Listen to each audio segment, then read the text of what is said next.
cawe-cawe ya di Bali ya. Apa betul hari ini Ibu akan melakukan proses coaching?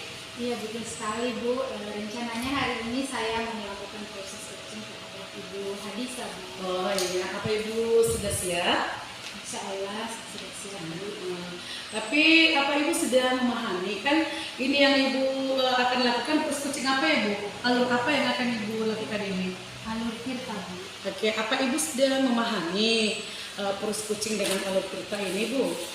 Saya rasa saya sudah paham Bu, tapi kalau boleh saya minta penjelasan yang lebih dalam lagi dari Bu Suci. Iya, kalau menurut Ibu itu yang lebih baik ya, permintaan Ibu ya. Nah, namun ini sebenarnya kita saling mengisi ya Bu ya. Jadi baiklah Ibu Rosanita, untuk proses coaching dengan alur tirta sudah kita ketahui bahwa itu ada 4 tahap ya. Yang pertama itu adalah menentukan tujuan, kemudian yang kedua adalah mengidentifikasi, kemudian rencana aksi, dan yang keempat lagi apa tuh Bu? Tanggung jawab. Betul sekali, tanggung jawab. Mudah-mudahan nantinya di dalam proses coaching yang Ibu akan lakukan keempat-empat ini semua tertuang di dalam ya Bu? Iya, baiklah Bu. Baiklah, nah dalam proses coaching nanti ini seorang coach kan perlu nih memahami kompetensi-kompetensi seorang coach. Apa Ibu Rosanita sudah pahami gitu? Oh iya. Kompetensi yang harus dimiliki seorang coach yang ada 3 itu ya Bu. Iya, betul sekali Bu. Yang pertama itu adalah presence atau kehadiran tubuh. Iya. Kemudian yang kedua itu menjadi pendengar yang aktif. Iya, betul sekali Bu. Kemudian yang ketiga mengajukan pertanyaan yang berbobot. Betul sekali Bu, betul sekali.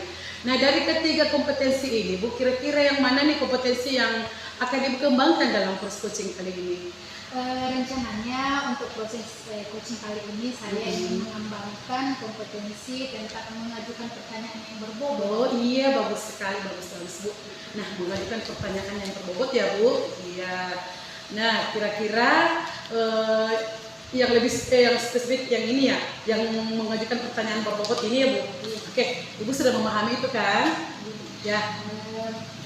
Yang ingin saya ingin Ibu observasi ya, indikatornya itu bagaimana saya nanti dalam proses coaching itu memberikan pertanyaan yang bisa memancing coach untuk mengembangkan potensinya untuk menemukan penyelesaian dari masalahnya sendiri, kemudian menemukan ide-ide baru yang bisa digunakan untuk menyelesaikan masalah. Jadi itu indikator tujuan Ibu. Ya baiklah, semoga indikator tujuan Ibu itu bisa nanti Ibu capai dengan coaching Ibu ya. Nah, baiklah. Ya. Apa masih ada yang diperjelas lagi Bu Rosanita? Mungkin sudah cukup ya Bu ya. Boleh saya mulai? Boleh banget Ibu, silakan. Terima kasih Bu. Ibu bisa, gimana kabarnya Bu hari ini Bu? Waalaikumsalam Bu Rosa. Alhamdulillah baik Bu. Mana kabar Ibu Rosa sendiri? Alhamdulillah sehat Bu bisa. Begini ya Bu bisa. Saya sudah membaca chat dari Ibu Hadisa. Katanya hari ini mau ketemu ingin berbicara sesuatu ya Bu. Iya Bu, betul sekali Bu. Baiklah Bu bisa. Hari ini waktu kita tidak banyak ya Bu, hanya sekitar 15 menit ke depan. Apa kira-kira yang Ibu Hadisa obrolkan pada hari ini Bu? Begini ya Bu Rosa, tentang peran menggerakkan komunitas praktis di sekolah yang kemarin kita pelajari itu loh Bu. Kok saya merasa kayaknya agak susah ya untuk diterapkan di sekolah saya. Sepertinya rekan-rekan guru yang ada di sekolah saya itu agak susah untuk diajak kolaborasi Bu. Jadi menurut Ibu Hadisa, apa kira-kira Bu yang Ibu harapkan dari obrolan kita hari ini? Sebenarnya begini ya Bu ya, saya hanya ingin mendapatkan solusi atau pemecahan masalah yang sedang saya hadapi ini Bu Rosa. Jadi kalau boleh saya simpulkan, Ibu Hadisa ingin solusi bagaimana teman-teman yang ada di sekolah Bu bisa diajak untuk berkolaborasi menggerakkan komunitas praktisi ya Bu ya. Iya Bu, mohon bantuannya Bu Rosa ya. Iya Bu. Menurut Bu Hadisa, hal-hal apa yang membuat rekan-rekan guru di sekolah agak sulit untuk diajak kolaborasi dalam komunitas praktisi ya Bu ya? Mungkin karena mereka belum tahu ya Bu tentang fungsi dari akhirnya komunitas praktisi di sekolah. Mereka belum memahami betul bahwa dengan membangun atau mengaktifkan komunitas praktisi di sekolah bisa memudahkan atau membantu dalam melaksanakan tugas kita untuk mendidik siswa-siswa kita, Bu. Jadi menurut Bu Disa, apa ya yang kira-kira bisa membuat rekan-rekan guru di sekolah bisa diajak berkolaborasi untuk menggerakkan komunitas praktisi, Bu? Mungkin dengan mereka memahami fungsi dari komunitas praktisi, mereka akan lebih mudah untuk diajak ikut berkolaborasi, ya seperti itu, Bu, kayaknya. Betul sekali, Bu Hadisa ya. Lalu menurut Bu Hadisa, bagaimana ya caranya agar rekan-rekan guru dapat memahami fungsi dari komunitas praktisi itu ya, Bu? Kalau menurut saya ya Bu Rosa, mungkin dengan melakukan pendekatan secara dialog untuk memberikan pemahaman kepada mereka, mungkin juga dengan memberikan contoh-contoh tentang komunitas praktisi dari sekolah lain, Bu, atau dengan contoh-contoh praktik yang baik yang kita peroleh dari komunitas praktisi, misalnya dari mungkin seperti itu. Ya, betul sekali itu Bu Hadisa ya. Kalau boleh saya tahu Bu Disa, sejauh ini apa yang sudah berjalan di sekolah Ibu sehubungan dengan menggerakkan komunitas praktisi, Bu? Sebenarnya saya menyadari mungkin saya masih kurang berusaha ya Bu ya, untuk menggerakkan komunitas praktisi ini di sekolah saya. Saya baru sebatas mengobrol saja dengan rekan-rekan guru maupun kepala sekolah. Tapi mungkin ini perasaan saya saja ya Bu ya. Saya merasa mereka kayaknya kurang terbuka Bu untuk ajakan saya tersebut. Jadi menurut Bu Hadisa bagaimana Bu sekarang? Sepertinya saya harus lebih berusaha lebih keras lagi ya Bu ya. Betul sekali Bu, menggerakkan komunitas praktisi itu memang butuh waktu dan usaha yang lebih kontinu, Bu. Jadi sekarang apa rencana Bu Hadisa untuk menyelesaikan masalah ini? Strategi pertama yang dapat saya lakukan mungkin dengan membangun ide sesuai dengan kebutuhan para anggota komunitas ya Bu ya. Kemudian yang kedua itu melakukan pertemuan ataupun sekedar melalui percakapan ringan untuk menyatukan komitmen. Kemudian dilanjutkan dengan menyebutkan percakapan yang lebih bermakna tentang konsep komunitas yang kita inginkan bersama seluruh warga yang ada di sekolah. Wah, bagus sekali Bu Hadisa ya. Semoga dengan begitu komunitas praktisi di sekolah Bu Hadisa bisa berjalan dengan aktif ya Bu ya. Semoga ya Bu ya. Terus kira-kira apa komitmen Bu Hadisa terhadap rencana ini? Saya berkomitmen untuk secepatnya bisa melaksanakan rencana saya tersebut ya Bu ya. Pekan ini insya Allah saya akan mulai berbincang-bincang dengan kepala sekolah maupun dengan rekan guru di sekolah saya untuk membangun ide kira-kira kebutuhan apa yang paling utama dari anggota komunitas untuk dapat menjadi konsep awal seperti itu Bu.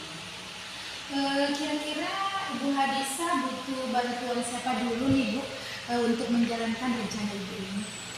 Kebetulan di sekolah saya ada satu orang guru yang bisa saya minta pertolongan, yaitu Ibu Fitri. Dia termasuk saudara sepupu saya Bu.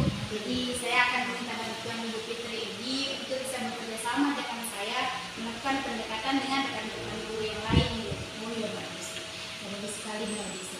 Saya ikut mendukung ya Bu. Mudah-mudahan semuanya berjalan dengan lancar dan sesuai dengan harapan ya Bu. Ya Bu, terima kasih ya Bu Rosa. Sepertinya kita sudah berada di akhir waktu ya Bu Hadisa ya. Oh iya Bu.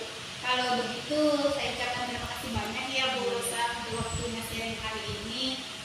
Dan mohon doanya ya Bu. Assalamualaikum. Waalaikumsalam. Ya, baik ya Ibu Rosanita. Jadi tadi itu saya sudah menikmati sekali nih proses coaching yang Ibu lakukan. Seperti Ibu sangat menguasai ya Bu ya. Lancar sekali saya lihat itu Ibu. Terima Nah, kasih. dan setelah tadi coachingnya menemukan ide begitu cemerlang sekali. Semoga bisa ditingkatkan, dipertahankan, ditingkatkan lagi ya Bu. Baiklah. Baiklah Bu. Ini ya Bu, sekedar ini hasil dari observasi saya karena sesuai permintaan Ibu ya. Iya. Nah, dari indikator yang Ibu sampaikan tadi sebelumnya, apa yang sudah Ibu laksanakan dari indikator Ibu tadi itu? Sebelumnya kan saya ingin menekankan ya, Di tentang pertanyaan yang indikator berbobot. ya, di pertanyaan mengajukan pertanyaan yang berbobot. Iya. Saya kira saya sudah melakukannya dalam proses tadi ya Bu. Saya sudah berusaha maksimal memberikan pertanyaan-pertanyaan yang bisa memancing Ibu Hadisa untuk menemukan sendiri jawaban dari permasalahan yang sedang dihadapi saat ini tentang menggerakkan komunitas praktisi. Iya, betul sekali. Saya juga melihat seperti itu tadi Bu. Namun kira-kira nih ya Bu ya, seandainya Ibu ingin memberikan pertanyaan lagi, ada ide lain tidak Ibu? Bentuk pertanyaan apa lagi kira-kira yang berbobot yang bisa Ibu berikan, yang ingin mungkin Ibu memperjelas sesuatu atau ingin memancing idenya? Mungkin tadi itu mungkin saya bisa menyampaikan pertanyaan berbobot di bagian identifikasi mungkin ya Bu. Iya. Saya tadi mungkin bisa menanyakan bentuk atau bayangan dari komunitas praktisi yang bagaimana yang Ibu Hadisa mau terbentuk Iya, di betul sekolah. sekali ya, betul sekali. Saya setuju dengan yang Ibu sudah katakan tersebut ya. Ya lain kali lah kalau misalnya Ibu lagi melakukan proses lagi, bisa untuk menggali lebih dalam lagi potensinya ya Bu ya. Baiklah Bu. Jadi sesuai dengan pengamatan saya ya Bu ya, ada yang ingin saya sampaikan sesuai permintaan Ibu tadi untuk dilakukan observasi di bagian beberapa pertanyaan yang berbobot. Nah, kalau menurut pengamatan saya, Ibu sudah sangat bagus Bu, sangat profesional malah Bu. Saya perhatikan tadi memberikan pertanyaan yang berbobot, namun mungkin seperti yang Ibu katakan tadi ya, Ibu masih bisa lagi menggali potensi dengan pertanyaan-pertanyaan yang lebih berbobot lagi. Iya Bu. Iya, betul sekali. Dengan melakukan latihan mungkin ya Bu, ya, lebih banyak latihan. Dan kalau ada kesempatan untuk melakukan proses coaching, Ibu bisa lagi melakukan latihan itu dengan rekan-rekan sejawat Ibu mungkin. Nah, baiklah Bu. Nah, kira-kira dari beberapa kompetensi seorang coach ini ya Bu, 3 ya, tadi itu mana lagi yang akan Ibu kembangkan ke depannya, tingkatkan lagi, lakukan lagi nih ke depannya? Mungkin ya Bu ya, dari 3 itu mungkin yang akan saya latih lagi selanjutnya itu adalah menjadi pendengar yang lebih aktif. Iya, Karena sekali. mungkin dengan menjadi pendengar yang aktif saya bisa lebih bisa menarik atau lebih bisa mengembangkan potensi coach yang saya hadapi. Iya, betul sekali ya Bu ya. Jadi kita perlu meningkatkan sebenarnya ketiga-tiganya memang harus kita kuasai ya Bu ya. Karena itu saling keterhubungan ya. Kita harus menguasai memang ketiga-tiga supaya proses coaching kita itu berjalan lancar dan sesuai dengan tujuan yang kita inginkan. Ya, baiklah Ibu Rosanita, apa masih ada yang perlu kita perjelas pada kesempatan ini Bu? Saya kira cukup Bu. Saya sudah terlalu banyak kayaknya menyita waktu. Tidak apa-apa Bu, tidak apa-apa ya. Kita saling memberi masukan, saling mengisi lah Bu ya. Ya baiklah kalau begitu saya pamit untuk ke tempat saya Bu. Iya, terima kasih banyak Bu Cici. Iya sama-sama Bu. Assalamualaikum. Waalaikumsalam warahmatullahi.